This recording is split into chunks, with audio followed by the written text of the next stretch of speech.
Xiaomi announced the Redmi Note 7 in India with a 12 megapixel rear camera sensor compared to the 48 megapixel Samsung GM1 sensor on the Chinese variant. The Redmi Note 7 Pro, however, came with a true 48 megapixel shooter in the form of a Sony IMX586. Leaving numbers aside for a moment, we were indeed impressed with the quality of picture shot with the Note 7 Pro. The Note 7, however, is the more inexpensive alternative, and for a price of Rs 9,999, we wanted to see how it would compete against its elder sibling and if there are some major compromises in the camera department if you pick the Note 7 over the Pro variant. Spoiler alert, be ready for some surprises. Before we get started, do note that HDR was set to auto and all the images on the Note 7 Pro were shot in the default 12 megapixel mode. Night mode was used wherever applicable, and the watermarks at the bottom of each image indicates which phone the image was shot on. Let's start off with picture shot in broad daylight.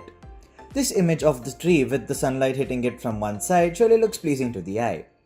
While both images look almost similar, the Redmi Note 7 in my opinion surprisingly seems to have managed to capture the shadows better. The image looks brighter and slightly warmer, and there's nothing much to tell apart in terms of details as well. Even though the image from the Note 7 Pro looks a little more natural, I would pick the Note 7 here. Another similar image with the sun hiding behind the branches of the tree, and again, the colors look nice and vibrant on the Note 7 while they look slightly undersaturated on the Note 7 Pro. This also can be due to the harsh lighting and the way the two phones expose the image taking into account the point of focus, but comparing these two side by side, the one on the right shot using the Note 7 is the clear winner. Surprised yet? This image is where the Note 7 Pro finally hits back. The dynamic range looks much better on the Note 7 Pro, and the details in the faraway objects is also sharper on the left. Next up is the macro shot of this flower, and just look at the output of that sensor on the Note 7 Pro. Great colors, great details, and the natural blurring of the background due to the wider aperture makes this image seem extremely pleasing to the eye. Almost a perfect shot. The Note 7 on the right though seems underwhelming when compared to the Note 7 Pro, as the colors look slightly off and the detailing just isn't there. Another macro shot, this time of the crevices on the bark of a tree, and this is where it comes down to personal preference. The Note 7 Pro on the left has a slightly cooler profile while the image shot on the Note 7 on the right is on the warmer side. The details on the Note 7 Pro are slightly better though. Just when the Note 7 Pro starts to dominate, we encounter another surprise. At least, sort of. The Note 7 Pro on the left has a more natural look in terms of colors, while the Note 7 has boosted up the saturation levels on the right. The background blur is more prominent on the Note 7 Pro, again due to the wider aperture, and the details as well are better preserved on the Pro version. It all comes down to personal preference again, as you need to pick if you want a more natural look or an image that is more pleasing to the eye. Let's now move on to portrait mode.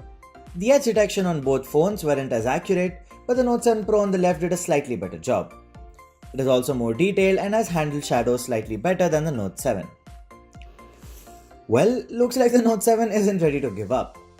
In this shot, the image shot by the Note 7 Pro on the left seems to be overexposed with highlights being blown out, while the Note 7 seems to have handled it better. However, this might also be a result of the sun quickly changing its position, so it's hard to decide the clear winner. Let's do one thing, here's a poll, let us know which one you like better. Moving on, here's a candid shot, or at least we wanted to make it look like one, shot in portrait mode. The Note 7 Pro on the left has better colors and details, while the background blur looks to be very similar on both. The blacks on the track pans, if you look closely, are slightly better on the Note 7 Pro. Coming to selfies, the Note 7 on the right produces images that are very soft, and as you can see in the background, the dynamic range is all over the place. The Note 7 Pro has a slightly more detailed output with improved dynamic range.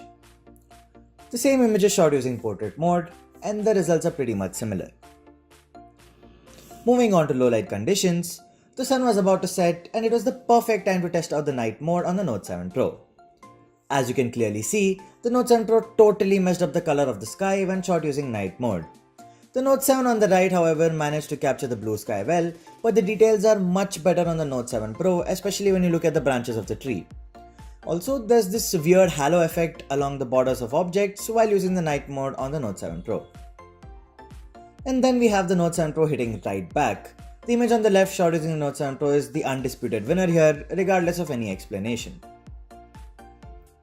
Again, this close-up object has been captured in a much better way on the left by the Note 7 Pro. However, both these phones had a tough time focusing on close-up objects under darker conditions. Let's take a look at this portrait shot now.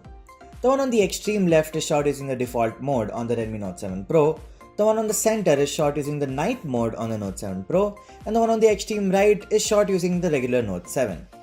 While the image in the center looks to be the best, it has made the face look ghostly by completely blowing up the skin tones. I would rather pick the image on the left.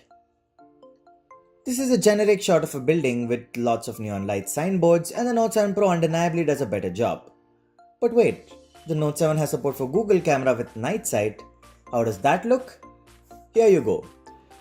The image on the extreme right is shot using Google camera on the Redmi Note 7, which appears to be as good, if not better when compared to the image shot using the Redmi Note 7 Pro on the extreme left. Compare the image in the middle with the one on the right, both shot using the Note 7, and you'll know how big of a difference Google camera makes. Then there's this image of curry in a utensil shot under artificial lighting, and at first glance, they may look similar, but the Note 7 Pro has better details and slightly more accurate colors when you observe closely. Then comes the low-light selfie, in which both phones produce an average quality image with nothing to write home about. The background is completely blown out and the face looks very soft. Let's end the comparison with video shot using the rear and front facing cameras on both phones. The Note 7 Pro can shoot up to 4K at 30 frames per second, but we've kept it at 1080p at 30 FPS for a fair comparison. The Note 7 Pro seems to have better colors, but there's also a lot of focus hunting and the stabilization for some reason looks better on the Note 7. Both phones struggle with exposure compensation. If you're looking to buy a smartphone mainly for shooting videos, both these phones won't offer you the best experience. So this part of the video is being recorded using the front-facing camera on the Redmi Note 7. You should be able to judge the stabilization, the color stabilization, and the colors, and the audio as well is being captured using the microphone on board. We hope you enjoyed watching the comparison and were able to make a choice between the two cameras based on your needs. Watch out for more such comparisons and let us know in the comments below if you were surprised by some of the images shot with the Redmi Note 7. Until next time, may the tech be with you.